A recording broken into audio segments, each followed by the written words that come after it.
सगळे एकदा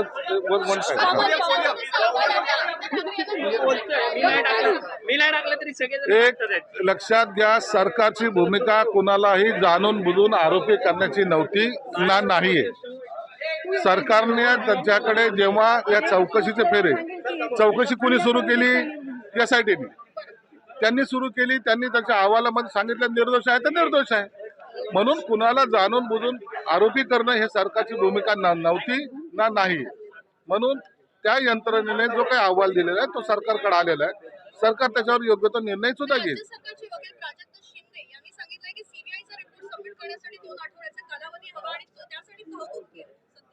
बघा, सीबीआयचा रिपोर्ट काय किंवा SITचा रिपोर्ट काय, हे सर्व रिपोर्ट जेव्हा येतील त्या टायमाला खऱ्या अर्थाने कळेल.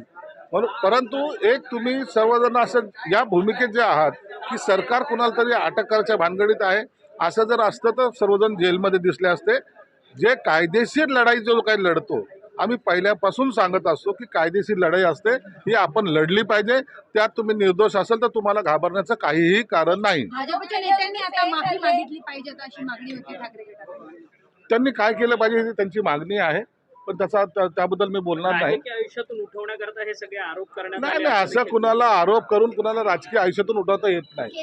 रोजच राजकीय पुढाऱ्यांवर वेगवेगळ्या पद्धतीचे आरोप केले जातात आणि म्हणून त्याच्यामुळं एखादा राजकारणातून उठतो असं समजायचं काही कारण नाही. परंतु त्याच्यात जर तो दोषी आढळला तर निश्चितपणे त्याच्या राजकीय करिअरवर डाग पडतो.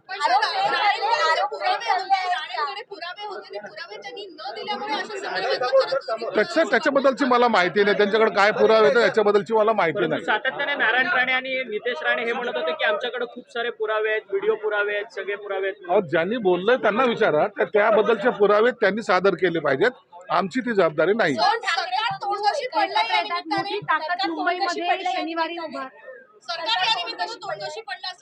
सरकार कसलं तोंडघशी पडलं? यंत्रणांनी केलेली चौकशी आहे, त्या चौकशीमध्ये काय निघलं, निष्पन्न झाले ते सर्व समोर येतच आहे.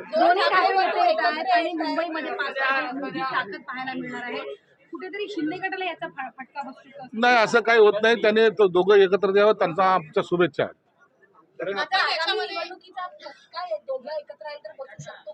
नाही, असं काही होत नसतं. कोणी एकत्र आल्याने काही होतंय असं समजणं चुकीचं आहे. अनेक पक्ष या NDA मध्ये जर तुम्ही इंडिया आघाडी जर पाहिली, 27 पक्ष एकत्रित आले होते. म्हणून काही मोदीचं सरकार येण्यापासून थांबलं का? आलं सरकार. म्हणून हे जे काही आहे, परंतु आश्चर्याची गोष्ट अशी आहे की त्याचा एक टीजर काहीतरी प्रदर्शित झालेला आहे.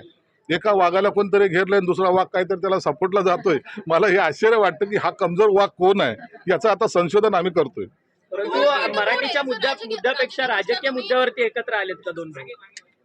राजकीय खेळ आहे. बाकी मराठी मुद्दा राहिला कुठं? मराठीचा मुद्दा नव्हताच. मराठी हे आपली पहिली भाषा आहे, त्याच्याबद्दलचा कुणाचाही कॉम्प्रोमाइज करण्याचं काही कारण नव्हतं. ही आमची मातृभाषा आहे. आता जी काही त्यांनी जो काही GR काढला होता, हा त्यांच्याच काळात त्यांना अहवाल प्राप्त झाला होता. त्या माशेलकरांनी जो काही अहवाल दिला होता 101 पानाचा, हे यांनी स्वीकारला. यांनीच कॅबिनेटला प्रस्ताव आणला. कॅबिनेटच्या पहिल्या पद्धत अशी आहे, पहिल्या कॅबिनेटमध्ये चर्चा होते, दुसऱ्या कॅबिनेटला त्याचं इतिवृत्त फायनल होतं, तेही त्यांनीच केलं. GR त्यांनीच काढला. होळी तेच करतायत. म्हणून त्यांचा बाकी गोष्टीशी संबंध नव्हता. म्हणून त्यांनी स्पेशली माघार घेतलेली आणि त्यांना कळून आलेलं आहे की ही चूक आपली होती. म्हणून तुम्ही पाहत असाल हाऊसमध्ये त्याच्याबद्दल कुठेही शब्द काढला जात नाहीये. कारण आहे त्याचं. जर काढलं तर ते अंगलट येईल हे त्यांना माहिती आहे. आणि त्या दिवशी सुद्धा तुम्ही पाहिलं, आमची प्रेस कॉन्फरन्स सुरू होण्यापूर्वी, कॅबिनेटची प्रेस कॉन्फरन्स सुरू होण्यापूर्वीच त्यांनी त्यांची माघार घेतली. काय कारण आहे? इतका मोठा इश्यू जर तुम्हाला वाटत होता तर माघार का घेतली? म्हणून हे सर्व राजकीय खेळ त्यांच्या अंगावर उलटली होती. आता ही जी काही 5 तारखेचं ते काही म्हणतात ते यासाठी की आता ही आगामी महानगरपालिकेची निवडणूक हाच एक बेस आहे आणि त्याच्यासाठी ते एकत्र यांचा त्यांचा प्रयत्न आहे.